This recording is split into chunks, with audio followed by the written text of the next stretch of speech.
Congruence means you are living in alignments with what you know is the best of you. Congruence is living in alignment with what you know is the best of you. Write it down. Congruence equals living in alignment with what you know is the best of you, comma, consistently. Okay. Congruence, living in alignment, meaning it's consistently living into your best self, consistently coming from your best place, consistently showing up as the person you know you are. It means speaking your truth. It means living your values. It means being a person of integrity. That's what congruence means. Living in alignment with the best of who you are, living in alignment with your values, being someone who represents what you really believe. And this one, I mean, imagine if you feel like you're a kind-hearted person, but you're consistently a jerk to your neighbor, your brain knows that. And your brain logs it into a perception of self. And that's the problem. Write this down. The brain keeps score. That's the challenge with congruence. Your brain's keeping score. You say you're going to be a healthy person this year, and you knock down a couple bottles of wine, hopefully not in the same sitting. You overdid, you took 4 weeks off of working out just because. You don't follow, you're not congruent with what you said. You said you were going to do this thing, you didn't. And that incongruence creates a greater log of reasons to not be confident. Because guess what? When you are not congruent, your brain logs that. And what it says in that log entry, when you're incongruent, your brain makes an entry in your confidence bank account, a withdrawal. And what it says, not living your word, not living your truth, not doing what you said you would do. And too many of those negative withdrawals sucks away your confidence. And so some people are bankrupt in confidence because they're not consistent in congruence. You follow? You got to go, oh, okay. But here's what you need. To be congruent, what do you need? Clarity. You say, okay, these are my values. These are my beliefs. This is what I think is important as a human being, as a parent, as a caregiver, as a leader. Okay, and then congruence is living up to that. Congruence is measuring this. Congruence measures whether or not you're doing what you said you're going to do. And that's important. So here's the simplest fix. If you've been pulling too many withdrawals out of that bank account, it's time to put some back in. And so today might be the day you go, where have I been incongruent? Where do I say something and I don't do it? Where have I treated people in a way that's not who I really am? Where am I doing things because I feel obligated to do them for others, but that's not really me? Where have you been faking it? Where have you been showing up as someone that's not authentic to you? I'll share a funny story. I'd like to keep it hopefully entertaining enough for you guys as we ask some tough questions. Personal development, the best of personal development is tough questions, but some of it's too, just those epiphanies we get along the way. And I remember I was talking with a person about social media, and they had seen what we had achieved early days of Facebook. I was the first person in personal development to hit 1 million people on Facebook, like a personal development teacher, and so we had 1 million, then it was 2, then it was 3, then it was 4. And it was just like, it was bananas. It was totally crazy. It was my quotes and my writing that was getting shared so much. And someone said one time, well, all these other influencers, they're showing their day more than you do, and they're, you live on the beach. We've never seen a picture with you on your beach, or we've never seen, you do this and we don't see that, and we don't see that, and we don't see that. And I go, I don't feel like I have to show every part of my life. I don't need to take my shirt off for everybody just because other people take their shirt off. That's not congruent with how I feel like I show up in the world. I don't have to show my butt. I just don't feel like it's a thing. That's just not going to be me. No judgment. I just know that that's not me. There's a lot of things also. I wish I was like this, or I wish I could do that. But when I really think down, I go, you know what? That's not for me. And I have clarity. That's not for me. Think about every major pain you've had in your life. You went in the wrong direction or you went with the wrong person, or you didn't listen to that whisper that said, nah, that's not us. And so you faked it till you made it, but you made it and you're still faking it. And so what ends up happening is we got to know when we're out of congruence. Where are you out of congruence? And can you do the simple acts? Sometimes when you're out of congruence, first you just apologize to yourself. You say, you know what? Gosh, Brendon, I haven't been honest with myself. Let's make a change. Maybe you've been incongruent with someone who you love and just go, hey, you know what? I'm sorry about my behavior lately. That's not the energy I want to bring to my marriage. Maybe you've been incongruent with some friends. You said you'd be there and they're going through a hard time and you haven't even called them. You call them up and say, hey, you know what? I'm sorry. I want to let you know, I'd like to think of myself as a better friend than that. So I'm going to call you every Monday, 5 p.m. I'm going to bother you, make sure you're okay. I think the fastest path back into congruence is an apology to yourself, an apology to other persons. Because apologies are hard. Apologies are integrity. It takes a lot of guts to say you are wrong. It takes a lot of guts to acknowledge you could do better. And I think it's a beautiful place.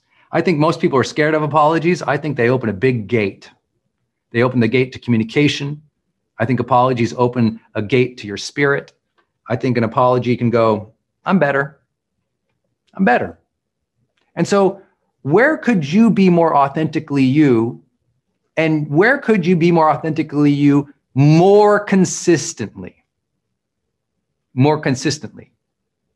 This is a critical one. Again, your brain is keeping the bank account. It's logging your behavior. This one's fundamental. But here's the good news too. You get to decide today what to be congruent with. You get to decide who you are, and you get to decide to show up and live into that. You get to, like many of you going to know my story, when I was a depressed young man and suicidal. At some point, I knew that wasn't me. I wanted to live my life. And so I had to go, okay, I need to make sure each day I give reverence to my Creator that I'm still here. I need to make sure each day I do something that has a passion. I do eat something today. I bring some joy. Each day I sense aliveness in my life. I'm going to live into that congruence because I'm not there yet, but that's who I really feel like. So in other words, you can grow into your aspirational self. You can learn to be more congruent with a better version of yourself than you are today. That's where personal growth comes from. A better vision of yourself, and you live into that each day. You congruently show up, consistently show up for that new image of yourself. That's what's beautiful about life. You get to recast. A mature adult gets to recast a vision of themselves, right? Unconscious animals don't get to do that. We as a human species have this weird, bizarre ability to set a different vision for ourselves. An alligator's always going to think of itself as an alligator. It's just an alligator. Humans can imagine a different self. How incredible is that? So use that power.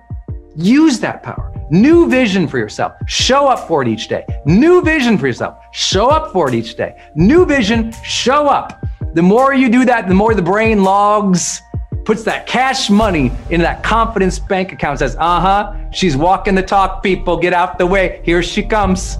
She's in charge. She's back. There she is. Got it. It's important, y'all. High performance training, action mindset. This is important. How do you develop the action mindset, but actually also, here, I should just add this in here. How do you actually get the action mindset and then make it a discipline? Discipline. Here it is. First thing you got to adopt, well, there it goes, is your, let's try this, your 30-minute daily block. People tell me all the time, Brendon, I got this dream or this goal. I'm like, great. What 30-minute period of day are you going to work on it today? What do you mean? Well, you said you have a big goal, right? Yeah. Big idea, right? Yeah. Okay. Show me when's the 30-minute block that thing gets today. It's a new idea, you say, right? Yeah. Okay. Where is it? Is it 1:30 to 2? Is it 4 to 4:30? Is he going to check it at 5 right after work till 5:30, then get on the commute a little later? Like when? New ideas must have new blocks of time. Write it down. New ideas must have new blocks of time. If you got a new idea, someday, big dream, and it doesn't land in the calendar, at least, listen, daily, 30-minute daily block of time, of course you're not going to get momentum. It's got to be, look, if you won't give it something 30 minutes a day, it don't matter to you. Just be honest. Like, any good parent will tell you this. Like, if you don't spend 30 minutes with your kids a day, I mean, good luck in having that connection. Good luck in forging that future. Good luck in helping that person feel loved and supported. I mean, if something is important to you, you give it time. Is it true? So if this idea is important to you, immediately mindset, this is what I immediately do. 30 minutes. And if it's a completely new idea, it's got to get at least 30 minutes if I want it to actually come true. And it's important from the time I set the idea, the next day it gets 30 minutes. Big new idea, must do it. If it's important to me, the next day it gets 30 minutes. Not 4 years from now. Like right now, I have a big partnership I'm working on. Like it completely came into my life, totally interrupted my life. I don't have any time, but it's important. I found 30 more minutes a day, right? 30 more minutes is easy to find for everybody. People don't think they can. It's possible. I just had a friend, and I get in a huge argument over lunch about this. Not everybody can find 30 minutes. And I'm like, who can't find 30 minutes more a day? Like, show me. Which a little more discipline, a little more planning and preparation. Who can't find 30 more minutes a day? Well, I'm busy and I have all these things and you don't understand. I'm like, okay, well, walk me through your day. Well, I have to get up. I got to get everything, get the kids ready for work. I got to get in the car. I got to commute. That commute's an hour every single day. I can't take away that. I got to do this and this and this. And I'm like, well, what if you didn't drive? What do you mean? Well, what if you didn't drive the car so that your focus and intention could be doing something else? Well, I got to do the commute. I don't know. I've noticed that a lot of cars have a passenger seat, and some of them even have a back seat. And if you sit in one of those, you don't have to do this, and I just got you an hour a day.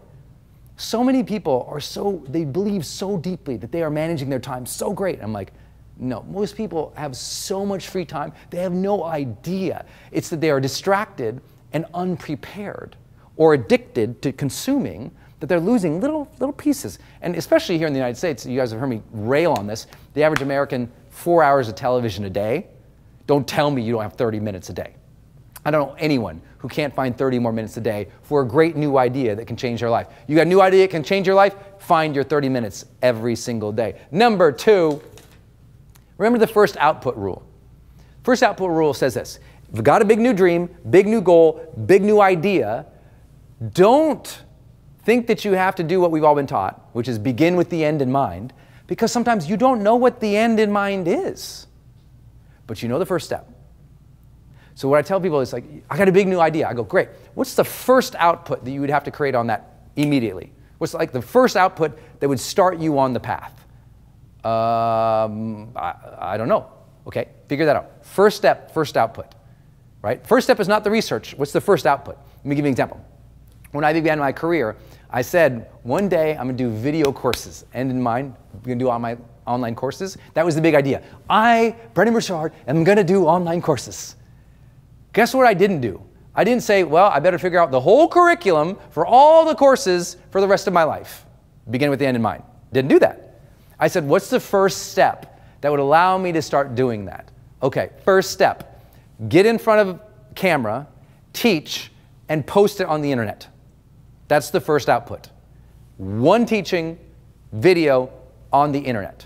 So I went and I got my stupid little, at the time, flip video camera. Some of you guys know about those. Got a flip video camera. I duct taped it to a box. I put on my cleanest shirt at the time, and I stared at the camera and I taught.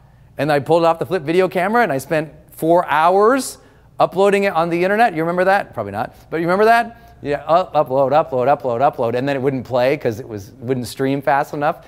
But I spent the time. The first output to me building an online course empire, one video.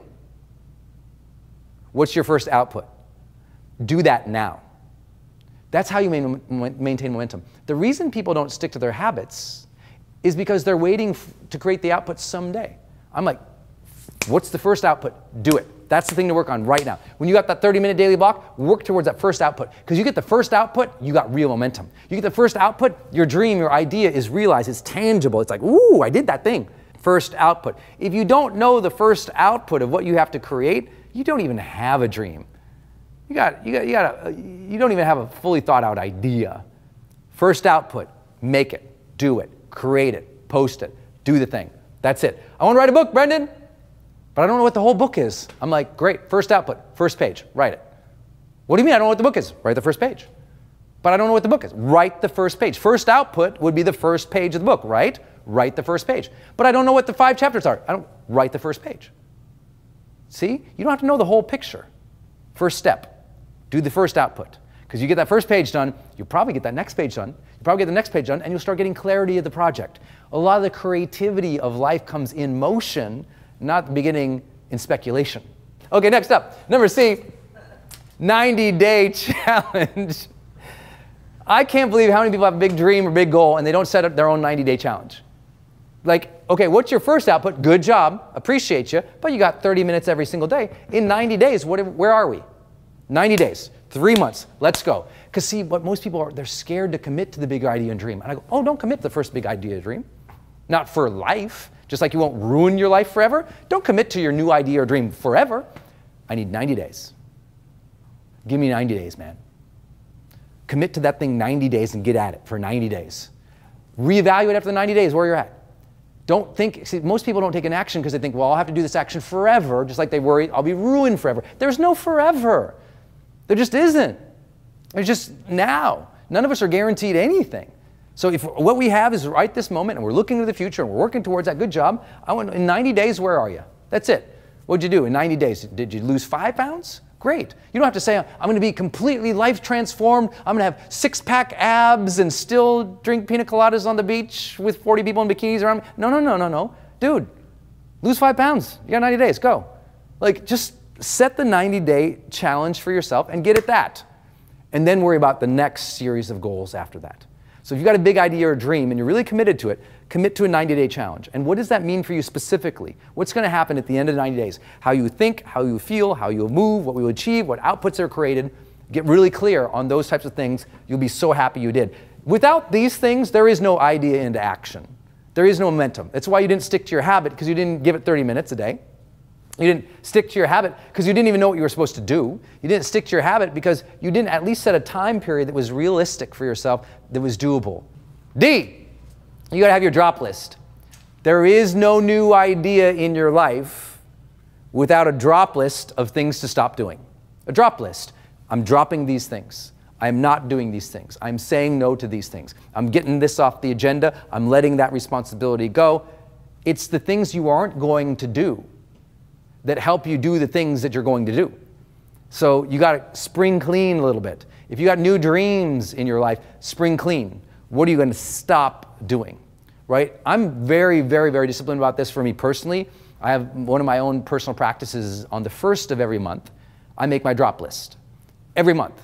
not once a year, every month. I go, okay, this month, what do I need to drop? Because inevitably, I'm moving so fast, I pick up new things I'm doing all the time, right? Some new idea, new dream, new thought, because I'm trying to innovate, I'm trying to be up front, I'm trying to lead, I'm trying to change things, and then what ends up happening is, throughout the month, other people also do what? Other people give you responsibilities, give you ideas, give you programs. They're adding onto your plate. All month long, you're collecting a bigger and bigger plate, right? Some month I start, I go, okay, well this month, I'm gonna do these 5 new things. And the end of that month, I realize, you know what, I'm not gonna be able to maintain 5. I'm gonna drop 2 of them. I'll stick with 3, but I can't do all 5. That's a drop list. Without a drop list, I have no idea how you can keep adding new things. Make sense? Some of the biggest breakthroughs in our life is when we just stop doing the things that we know aren't right for us. Next up, big important one, the Friday friend status call. Everything that we know from goal setting comes back to sociology. If you don't have someone you're doing something with actively, if you don't have an accountability partner, you don't have a coach, you don't have a friend you go to lunch with or someone you talk it through, then the odds of that happening for you are so low. Because you know what? We're social beings. We need processing time with other people. And the more processing time we have, usually the more progress we get. Right? It's why therapy is so powerful in unlocking people, or coaching so powerful in unlocking people. It's like, oh, I'm processing, oh, I'm getting distinction, I'm getting more progress. You need that Friday friend status call. If you got a big new goal or dream, all I want you to do, every Friday at the end of the day, literally 5-minute, 10-minute, 15, 30-minute call, whatever it is, pick it up, call your friend and say, I did this week. Struggled with this worked, that went well. Now you go. How did you do? And just, you got one person in your life every week you're talking about momentum with. I don't care if it's your mom. I prefer this as a human, so not the cat, but a human that you every single week you talk through things with. Like, where are you? I don't care if it's the librarian. I don't care if it's your social worker. I don't care if it's your brother. I don't care who it is. It's gonna be the stranger across the street. Don't talk to strangers if you're PG-13. But everybody else, have that conversation and just on a Friday go, hey man, this is where I'm at. Because if you won't do that, I promise, if you don't socialize your learning, you will not achieve your dreams. You must socialize. What am I learning? Where am I at? How's it going? What am I struggling with? You got to ask for help, but you need a consistent basis. Big dreams require weekly check-ins. Write it down. Big dreams require weekly check-ins. So who's going to be your weekly check-in? Accountability coach? Friend? Mentor? Who? Every week, check-in. And if you're like, well, I don't know anybody, everybody hates me. You know what? Go on your Facebook page every Friday at 5 and go, this is what I learned this week. This is what I tried. What did you guys try? And all the people who make fun of you, delete them. And everybody else say, good for you. So easy. Life's very simple. Next, create motivation triggers. When I walked in this door today, it's the same when I walk in the doors of my conference rooms when I'm doing my seminars, that usually my doorway trigger, meaning that's what a motivation trigger is. A trigger is something physical or tangible happens and you attach either a statement or an action to it, okay? Trigger is something tangible that you say or do when something else happens. So when I walk through a door, and that's every door of my life, I walk through a door, my mind almost always says, because I've just conditioned it over and over and over doing this, I walk through a door, my mind says, I am a happy man entering this space ready to serve. I'm a happy man entering this space ready to serve. It's been since I was like 20 years old. One, because I always want to remind myself, I'm happy. I have so much to be grateful for. So do you. So how are you reminding yourself that you're grateful, that you're happy, that you're good? And then I remind myself, I'm entering this space ready to serve. Not hoping to serve, not maybe one day I'll deserve to serve. I'm ready right now. Whatever I know, I believe in my ability to figure things out. I'm ready to serve now. I don't need permission. I don't need more money. I don't need more team. I'm ready to, whatever I got, I'm ready. Let's go. I don't need new things, more things, better things, tons of things. I'm ready to serve right now. Let's go. I'm not ever waiting to provide service to the world. Ever. You don't have to have the big stuff, the fancy stuff. Just go. I didn't have big fancy cameras and lights and fancy big flip charts when I started this. It was me in a really dirty shirt with the thing, the buttons too hung open, like, ugh, you know, it's like, it was so nasty and gnarly and bad. It was awesome, and I was ready to serve. You don't have to have everything. I was watching this documentary recently on my main man, Usain Bolt, one of the greatest, well, he is the greatest sprinter of all time, right? And you see the scene of him, and he's doing sprints in a field with like this sort of little belt tied around his waist, tied to a chain, tied to, we would call it a weight sled, but you could barely call it that. A little metal sled where you put on like, weights, like a 45-pound weight from it, like lifting. And it's like, so he would sprint with this little things. When you go to the NFL, or I work with my, my major teams, they got the fancy sleds, these longer sleds that glide when you take off, that release proportionate amount of tension along with the weight as you speed up, like very fancy contraptions now.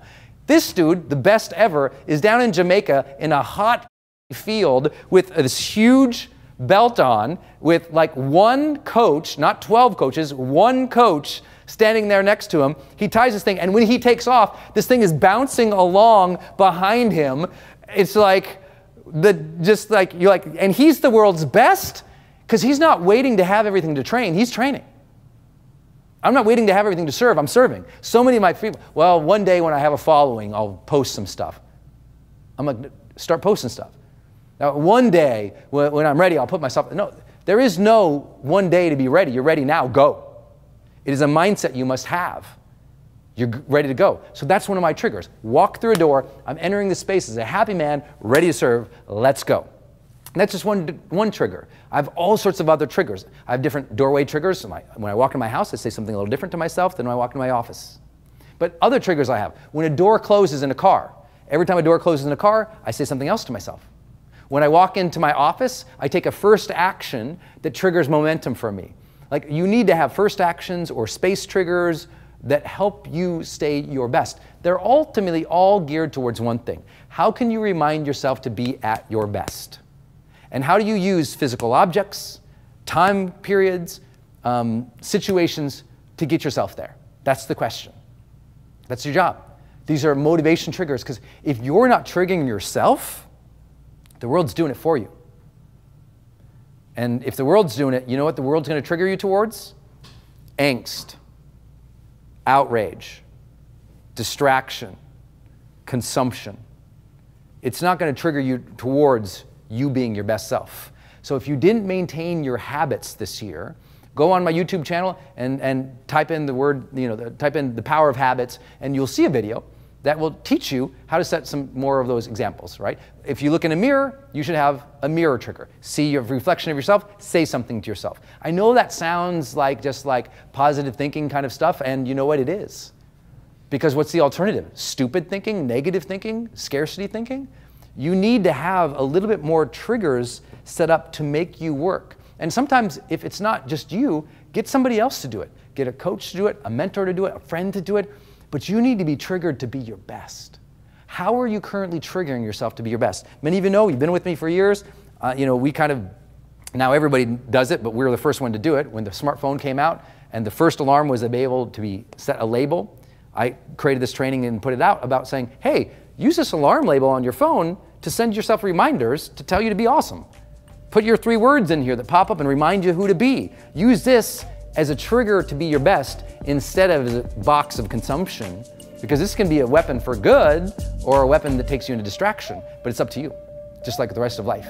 Self-reliance, it's up to you. Hey everybody, it's Brendon Burchard. Welcome to a special edition of Growth Day. I'm really excited to talk about this month's topic, which is how do you create remarkable and long-lasting friendships.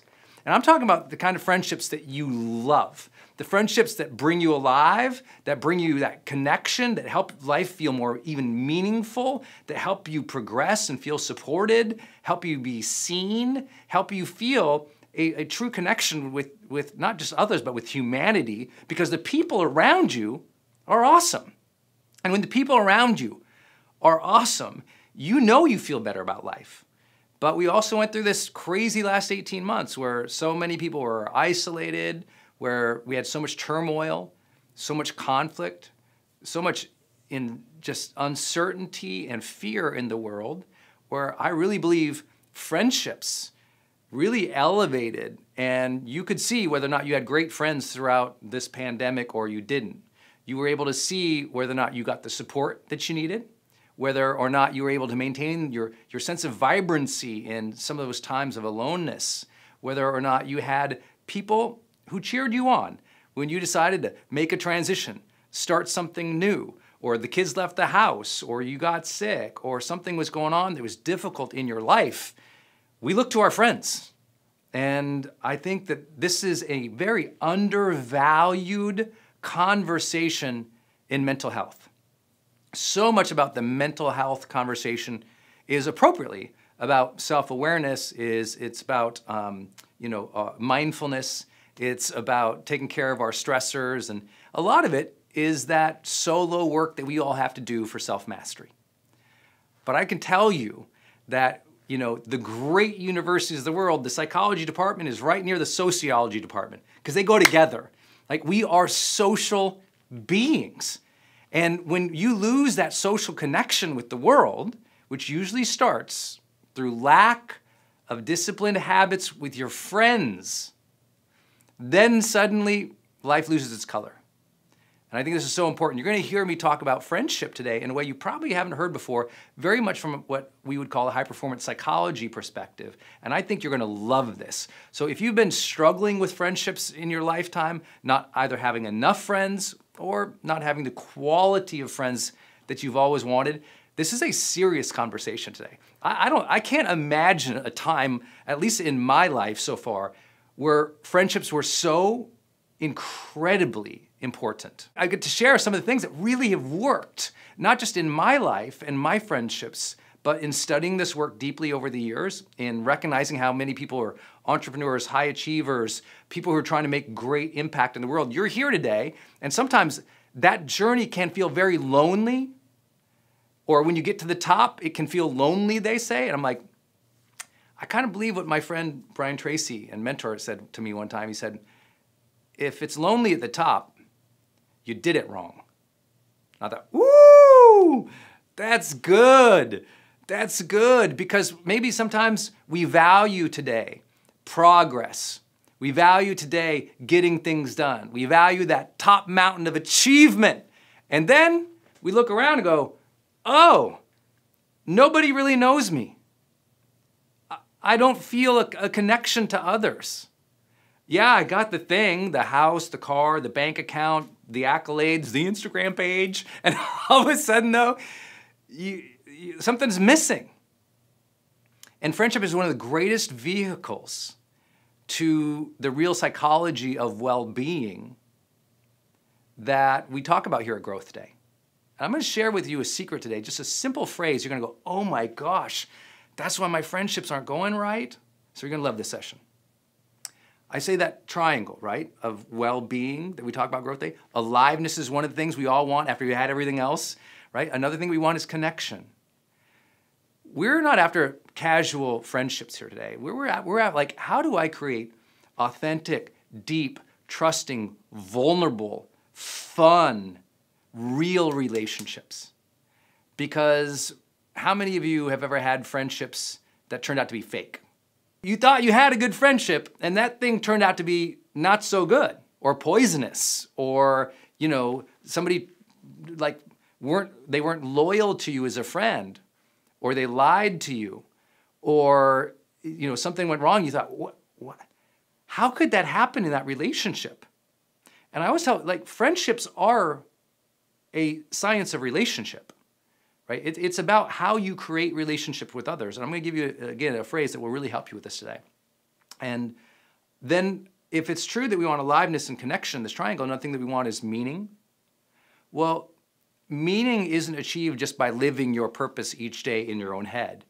Meaning is achieved through a social relationship network. My sense of meaning is, do I feel connected to the world? And the world isn't an abstract thing. It's not like I feel connected to the oak tree. It's like, no, I mean, did you make your difference in the world? That's going to be served and answered through your social impact, your relationships with others. And I have to tell you, I've been coaching people for 20 years of my life now, And a lot of people have one friend. In the United States, unfortunately, the number of people with 3 good friends has declined over the decades. You're like, 3 good friends? Oh, we got to talk about that. Because some people stumble into friendships or hope for friendships. Just like some people hope to have a loving relationship. Just like some people hope to have a good job. Just like some people hope that, they get healthier. And then there's strivers who take life a little bit by the reins and say, no, let me architect that, let me build that. And I'll give you my own examples today of where I sucked at friendships. And I had to learn, how do you do them? And how do you create them? And once you know how to create and craft them, life really opens up for you. And it becomes not just more alive and connected, but more meaningful. Like a sense of meaning happens when we have a tapestry of social relationships that are real and impactful. And then, of course, in the middle of that triangle, you always see me draw out growth. That your friends should be lifting you up, not pushing you down. Your friends should be inspiring you to get better. Your friends should have your back, but also be willing to challenge your face. You know what I'm saying? Like your friends are and should be one of your primary growth drivers in life. Most people choose ambitious goals to be their growth driver. Oh, I'm gonna do something that's hard, or I'm gonna try to achieve this amazing thing. I'm gonna try to become a millionaire or make this difference or build this company or have this type of family. And it's this external climb, this thing they're trying to achieve. And too many people forget, it's like, actually, one of the best drivers of growth isn't your job, isn't your goals, it's your friendship circle. And when your friendship circles make you a more alive, deeper, caring, thoughtful, authentic person in the world, I'm telling you what, guess what? At work, you're better. At home, you're better. Your art gets better. Your sense of life lifts. Let me share with you what I really believe to be the 2 central problems of friendship. Okay, the 2 central problems of friendship. The first one is a failure of each of our own. Like, I'm just taking this on myself as well. It's like we fail in life to realize most of our friendships were assigned, not aligned. Most of our friendships were assigned, not aligned. What I mean by that is many of our friendships happen because group assignment, right? Think about it. Some of your best friends, where'd you meet them? School? Your neighborhood? Some other affiliation, maybe at work? Maybe in a group that you joined? So it was like, oh, we showed up somewhere or we were assigned somewhere and there was that girl who sat next to me in class. We became friends. Or, oh, I worked with this person at work. And we were coworkers. We became friends. And these are kind of like assigned friends. And I know that sounds really weird to say, so bear with me a little bit. I don't mean that the manager was like, you're gonna be friends here. What I mean is, because of your group, your affiliation, or where you were, you kind of met people there, and by default, by you being a good person or communicating or doing stuff with them, you kind of became friends. Versus, that's like an assigned friend. It's like, oh, because we were here, we became friends. Versus an aligned friend, which is, oh, I'm an adult now. What are the types of friends that I want to create that align with my passion, my dreams, my lifestyle, my values, my beliefs, the things that I want of life, and let me go get them, not let them fall into my lap. Which brings up the second designation. And this is hard to say to people, and if you're in a place where you feel lonely in your life, or you feel like you don't have great friendships, I promise this will be so helpful for you today to even know how your own brain thinks. And many of us, and I was this way probably all the way throughout high school even, I never, and this is the second problem of friendships, I never made the deliberate choice to have remarkable friendships. I kind of ended up with friends. Anyone know what I'm talking about? Who's like ended up with friends? If you kind of just ended up with like this person, it was kind of, my friend, one of my buddies he goes, I don't want no rando friends. And it was like random. Now, I love random. I love the universe. I love God. I love coincidence. Listen, I read the Celestine prophecy. People are glowing out there for me. I believe in that coincidence stuff. But I can also share with you, like, if you just allow randomness in your life all the time, you'll always feel a sense of mediocrity too. We have to stretch. We have to choose our life. And to choose our life, we have to be deliberate and go, what kind of life do I want? I would like you to learn to architect your ideal friendships.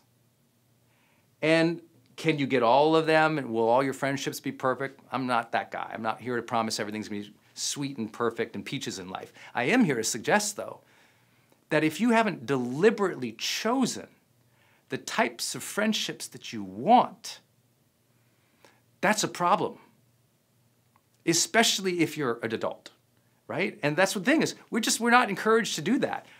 Think about how much time people were feeding your ears with the idea you had to be really thoughtful about the career you choose. How many of you ever had more people tell you more times about be so thoughtful about the school you choose, the career you choose, but no one ever said as much, be very thoughtful about the friends and the friendships that you build. And that's why we have a lot of high-achieving people who are lonely their whole life. Well, think about your career. What are you going to be one day? Very rarely, what's the type of social network you're going to build around you? What's the type of friendships you're going to architect? What are you going to be proud of in terms of your friends in the future? What do you want your friends to achieve? What do you want your friends to experience in life? Not just what they give you, but what are you going to give out too? What kind of friendship do you want to create and experience? How do you want your friends to actually interact with one another? Have you ever thought about that? We spend so much time, if you're a parent and you have 2 kids, you're so worried about how they interact, right? I know people who've never even thought, how do I want my friends to interact? I mean, they might think, you know what, we shouldn't put them in a room at a party because they have this history, that background, but very few people are like, I'm going to actually teach my friends how to be friends with one another. Now, I know some of you might be like, this guy sounds like a control freak. I'm like, I am, but I'm a happy one. You know what I'm saying? I think this is such an important area to architect. Most friends have never talked about how to be friends. They just go, you want to go to lunch? They go to lunch. They talk about the weather, the waiter, the food, what's going on. They leave. And there's no architecting. There's no, I think of like social systems are things that can be shaped. You all think like at work, right? How much we talk about at work, building a culture. More books and more people have spent time on this conversation of building culture at work and never the culture of a friendship. Isn't that weird? I don't know where along the line we lost the conversation and the desire to choose to build awesome friendships and a culture of friendship. Meaning not just friends. Most people think of, I want a friend, right? When you're in high school, you just want a friend, right? You just like, at least I was like, can I get one? You know, it's like, you worry about having friendships when you grow up. And usually that means you think, and we're all trained this way, especially in Western cultures. We're taught to have a friend, and we think in a very individualistic mode. I and this person are in relationship, and then you have another friend. I and this person are in relationship. And maybe you go out and you try to get them together, and we have a party. But even at the party, it's individual nodes, me, that friend, and this friend. And I don't get trained as I'm getting older to think as a systems social architect. Oh, wow, look at all these nodes, if you will, these friends. if I like each of these people and I have a relationship with each of these people, why don't, in some way, I weave them together and create a tapestry of friendship where I'm actually connecting the dots and creating a culture of friendship. See, we don't think like that, do we? I was a very kind of solitary child. I was kind of in my own little world. I don't know about you all, but I was definitely, I would be like an introverted kind of child. I kind of kept to myself. I like to play with my toys kind of by myself. In elementary school, from what I can remember, I was kind of solo, Brendon. I didn't see social systems, right? I was in a class with kids and a teacher, and I had a relationship with the teacher, and I had a relationship with this person or that person or not, but I couldn't see the class. I couldn't say, oh, like this group is kind of like this. Instead, it was just like, she likes me or she doesn't. Teachers like that. I didn't see the system. Today, I'd like you to try to see the system a little bit. See the system of the friendships you've built in your life. See the system at play at work. See the system of your culture or your nonprofit or your company. When you can start seeing a bigger picture and get out of your head a little bit, now something happens. There's connection, there's community. See, everyone says, I want community. I'm like, well, you can't be an individualistic person in the community forever. You have to elevate to seeing the system. If you'll never be a community member or an effective one or a helpful one if you can't get out of your head. Well, I'm saying that not as judgment to you, that was me. So there's no judgment here. If you don't have friends, I'm telling you that my story too. I was a solo person. I was in my own head. I couldn't see the class. I couldn't see the system. And so I felt apart. And because I felt apart and I couldn't see what was happening and I didn't know how to engage, I was lonely. And then when I finally made a connection with a friend, that friend became my life. Later on, that perpetuated into, some of you guys know my story of my first breakup with my high school sweetheart. I was destroyed because that was my one person, right? That was my one node in the world. And then when that relationship fell apart, I fell apart and became depressed and suicidal. And so how we relate with one or multiple people can completely shape our mental health. I know you already know that. And so I had to learn, like, wow, one, I don't want to ever be dependent on one friend. I want to build a support system. You ever heard that language before? No one says, go build a supporter. I want you to listen to the language of successful people. When successful people are speaking, they never tell you, go build a supporter. They say, go build what? A support system, a support network. Oh, I got to get out of single node thinking. A node is one individual unit. And I got to get into the system. I got to stop thinking, does Sally at the class next, does she like me? And if she likes me, my whole life is good or bad or ruined. And I got to go, there's a class here. There's an energy, a vibe, a spirit. There's rules and norms. There's a culture here that is happening. How do I want to participate in this? And how do I want this culture to happen too in ways that I can affect? What do they want? And we all have to start thinking about that more in a society in which we're supposedly connected, but we've actually become individual nodes in the network. This can be your day for personal growth. This can be that day you committed to and you remember and you go, that was the day I got myself a community. I got better coaches. I committed to making my life the absolute best that I could. This is that day. Make today your growth day. Click the button on this page and sign up right now.